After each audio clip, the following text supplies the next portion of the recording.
Hello everyone, today we are going to do class 7th chapter number 11th of SST which is from barter to money। हम इस chapter में पैसों के बारे में जानेंगे कि पहले जब पैसे नहीं हुआ करते थे, मनी नहीं था, तो तब हम एक्सचेंज कैसे करते थे चीज़ों को। आजकल हम मनी का यूज़ करके एक्सचेंज कर रहे हैं। आजकल तो डिजिटल पेमेंट्स भी हो रही हैं, ठीक है।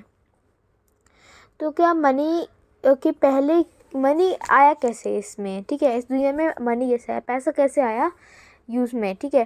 किसी ने तो इन्वेंट किया होगा कि हम इन पेपर्स के नोट्स में या इन मेटल्स के कॉइन्स, जो मेटल के कॉइन्स हैं, इन सर्कल्स का यूज़ करके हम एक्सचेंज कर सकते हैं, इनकी वैल्यू है ये सोच के आया होगा, है ना। ऐसे किसी ने तो इन्वेंट किया होगा।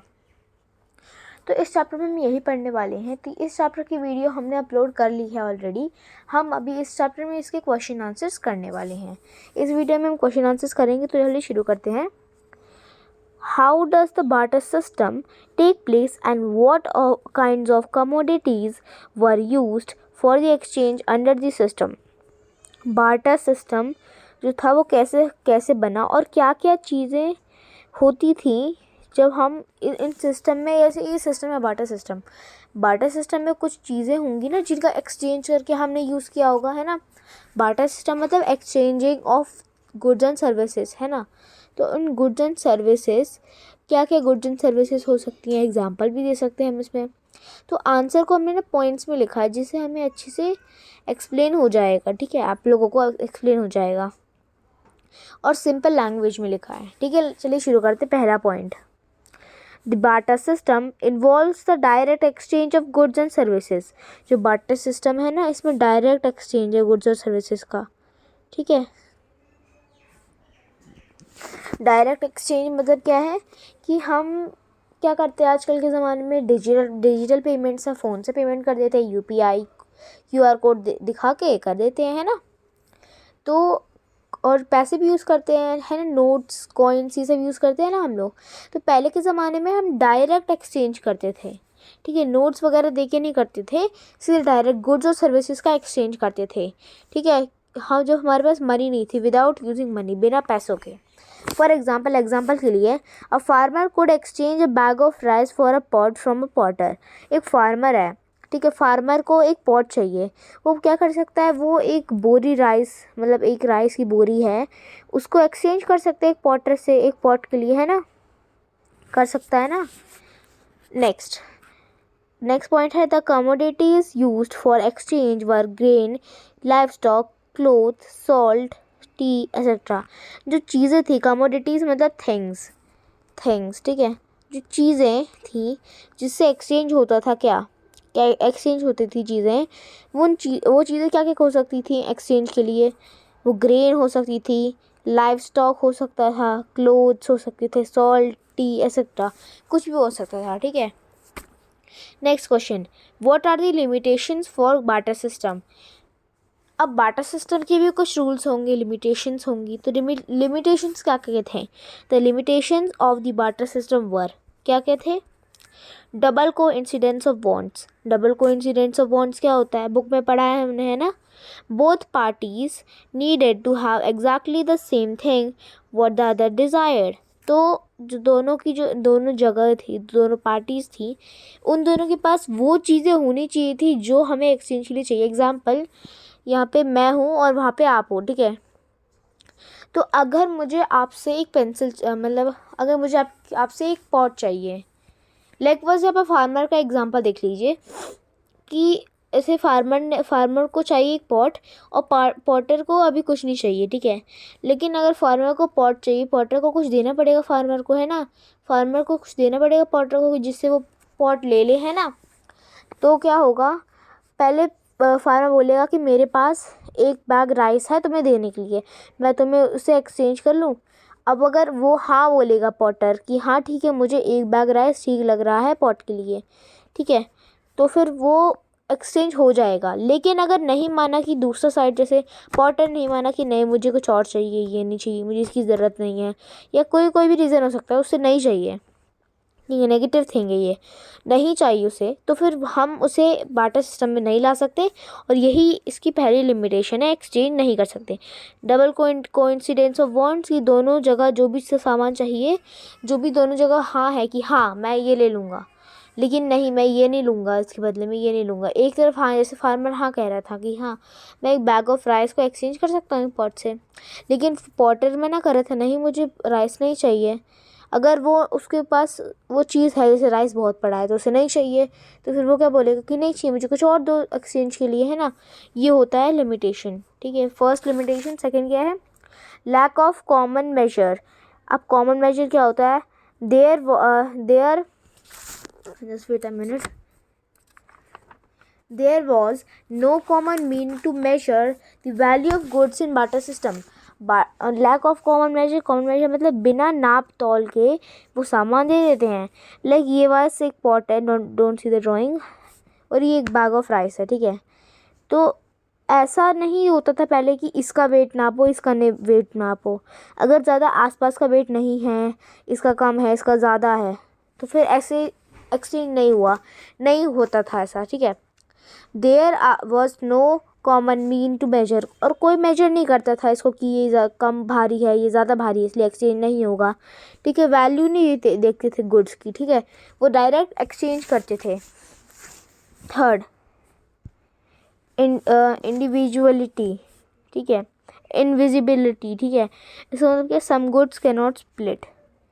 इनविजिबिलिटी मतलब कुछ जो गुड्स होते थे ना उनको हम फैला नहीं सकते। लाइकवाइज अगर आपके पास आपको चाहिए कम से कम 50 kg राइस, ठीक है, और आपके पास 50 kg राइस आपको चाहिए एक फार्मर से, उस फार्मर को भी आपसे बदले में कुछ चाहिए ना, 50 kg राइस अगर आपको चाहिए तो बदले ऐसे फ्री में थोड़ी देंगे।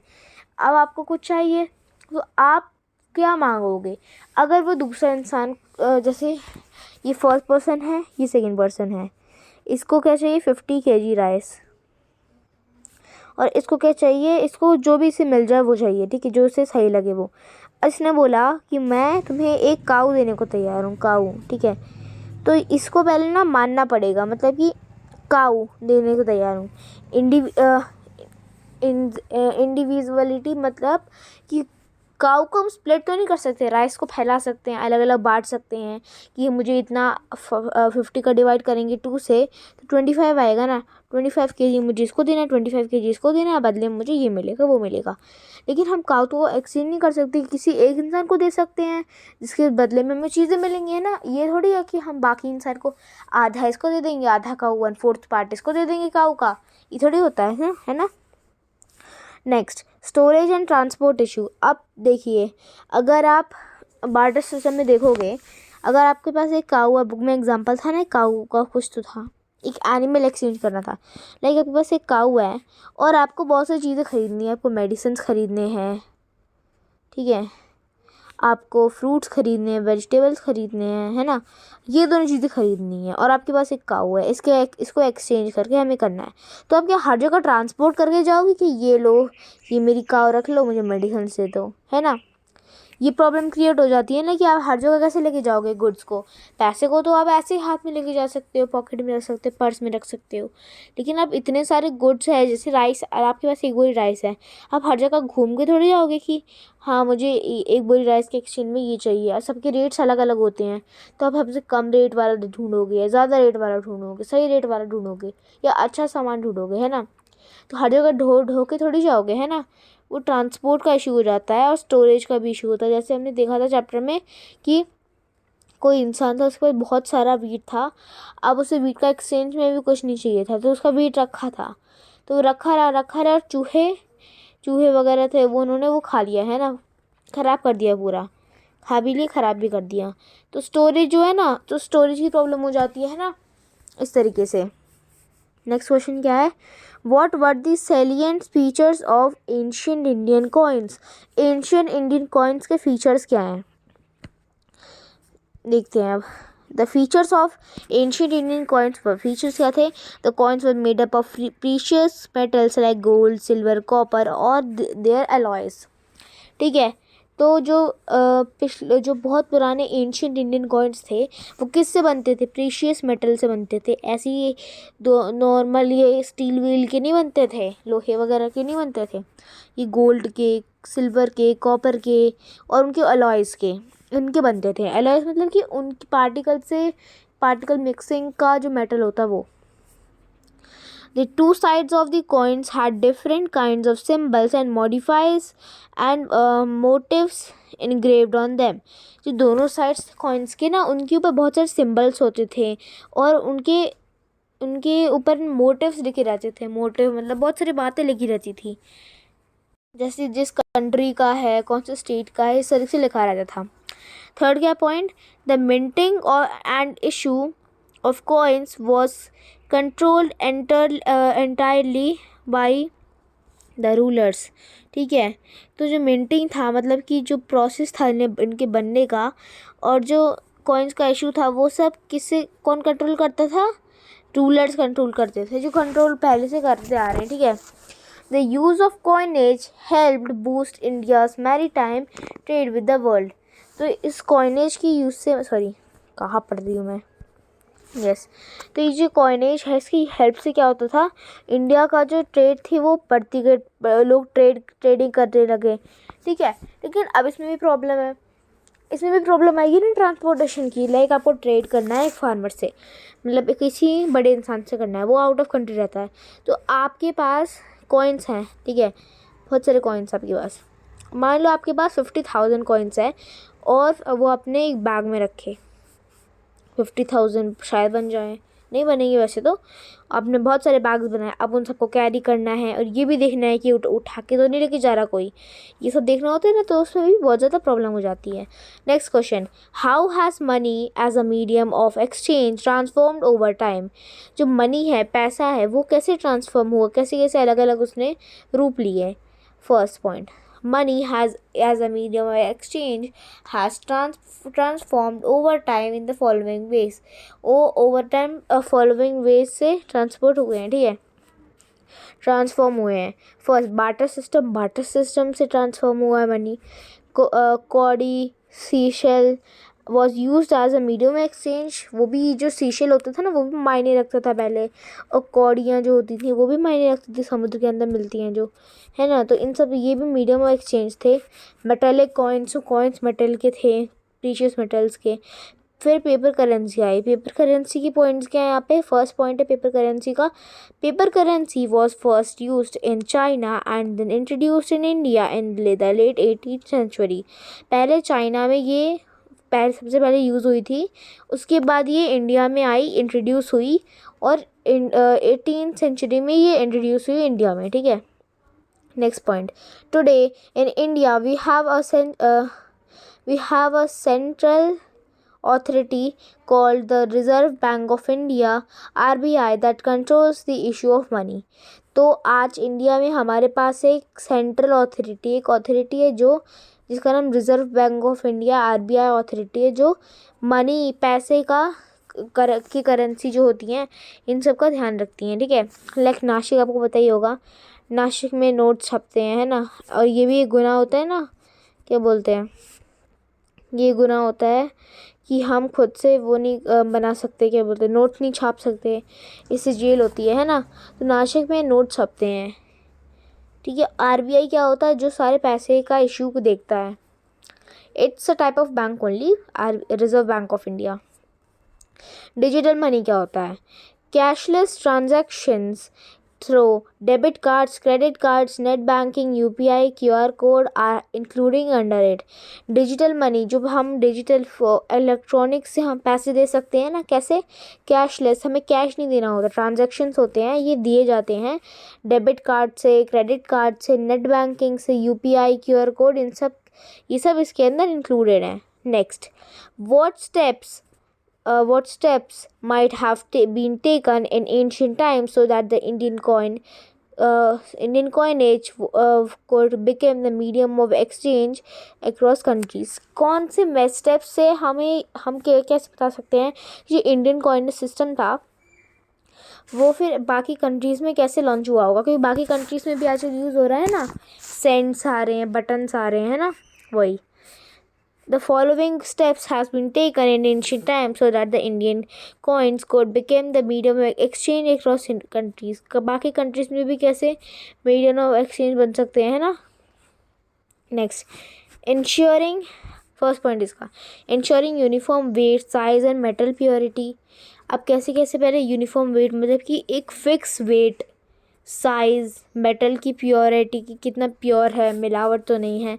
यूजिंग हाई वैल्यू मेटल्स है gold silver for minting coins. बना प्रोसेस जो है कॉइन मेकिंग का, उसमें हम बड़े हाई वैल्यू मेटल्स का यूज़ करके बनाए उन्हें, है ना, जिससे बाकी वर्ल्ड के लोग भी हाँ ठीक है हम इसे यूज़ करेंगे ऐसे बोलें. थर्ड क्या है, trade alliances were made with other countries. Trading होती थी ना पहले, ट्रेडिंग जिसको हम बार्टर सिस्टम भी बोलते हैं, ठीक है. यस. और फिर रॉयल गारंटीज मतलब कि बड़े बड़े फिर किंग्स गारंटी देने लग गए कि हाँ हमारे ये जो कॉइन्स हैं इनको आप यूज़ कर सकते हैं, अच्छी क्वालिटी है, और बाकी जो हमने स्टेप्स पीछे देखे.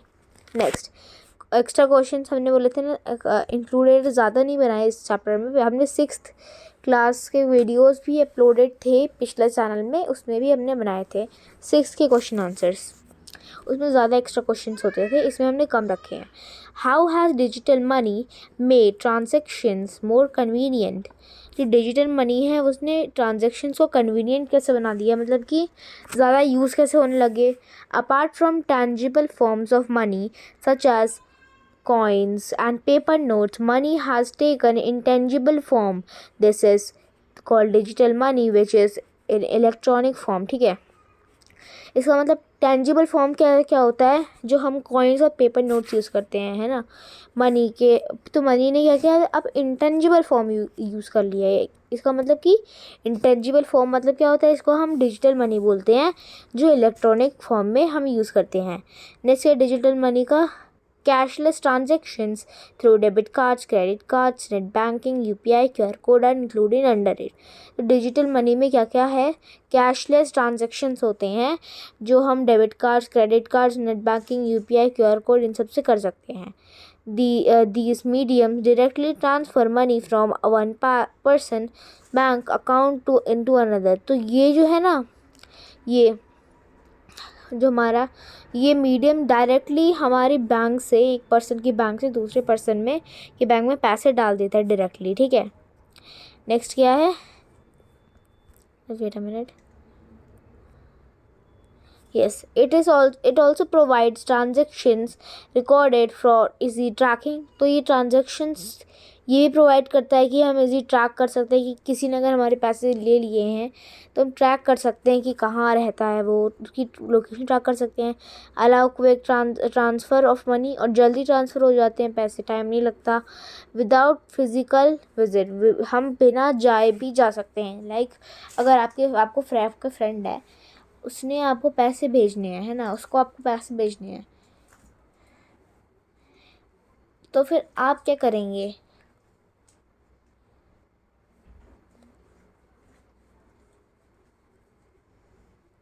ठीक है. तो जस्ट वेट मिनट. हाँ, तो आप क्या करेंगे, आप उसके घर जाएंगे पैसे देने टेंजिबल फॉर्म में, है टेंजिबल फॉर्म करेंगे या फिर इनटेंजिबल फॉर्म यूज़ करेंगे. ऑब्वियसली आपका दोस्त अगर कश्मीर रहता है और आप इधर रह रहे हो, है ना, नहीं कुछ एग्जाम्पल लेते हैं, आपका दोस्त रहता है लद्दाख में और आप रह रहे हो तमिलनाडु में, आप वहाँ जाओगे उसे पैसे देने. इससे आप कोई का एक्सेस कर सकते हो, डिजिटल मनी दे सकते हो, है ना, डिजिटल ट्रांजेक्शन्स कर सकते हो आप, है ना, इसका यूज़ कर सकते हो आप. ठीक है. अब नेक्स्ट क्वेश्चन क्या है, डिफाइन वर्ड्स. कुछ वर्ड्स हैं, हम इनको डिफाइन करेंगे, इसी के साथ हमारे क्वेश्चन आंसर्स ख़त्म हो जाएंगे. मिंटिंग क्या होता है, the process of providing currency coins is called minting. जिस प्रोसेस से हम करेंसी कॉइन्स, जो कॉइन्स हैं उनको प्रोवाइड करते हैं, उसे मिंटिंग कहते हैं. QR कोड क्या होता है, क्विक रिस्पॉन्सिबल कोड. इसका फुल फॉर्म क्या है, क्विक रिस्पॉन्स कोड, मतलब कि इससे जल्दी हमें रिस्पॉन्स मिलता है, ऐसा कोड है ये. RBI क्या होता है, रिजर्व बैंक ऑफ इंडिया होती है. UPI का फुल फॉर्म क्या होता है, यूनिफाइड पेमेंट्स इंटरफेस. ठीक है, यूनिफाइड पेमेंट्स इंटरफेस. ठीक है। और ये सबसे पहले ना 2016 में लॉन्च हुआ था, सबसे इम्पोर्टेंट है, इसको अंडरलाइन कर लेना अगर आपके पास है, और या फिर आप स्क्रीनशॉट भी ले सकते हैं, ऐसे मैंने भी ले लिया है। तो इसी के साथ हमारा चैप्टर ख़त्म हो गया है। तो if you like this video please like share and subscribe. Bye bye.